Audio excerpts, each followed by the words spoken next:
So, update for our fishing. She got my may bayaw or asawa ng kapatid ko. Andun siya. Huli siya ng isda. Woohoo! Yun. Ayun, may nahuli siyang isda.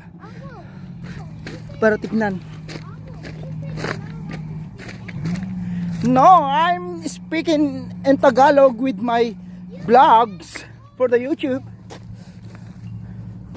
So, Kelsey, give me a stick. You got a good fish. oh, what's that? What kind of fish is that? That's a steelhead. Oh, fuck. Oh, yeah. Make sure he doesn't go in the water. That's a good fish. Ooh. That's dinner. Hey? That's dinner. Is it okay to... Yeah. Yo. Ayan siya. Ang laki. Ew. Woo!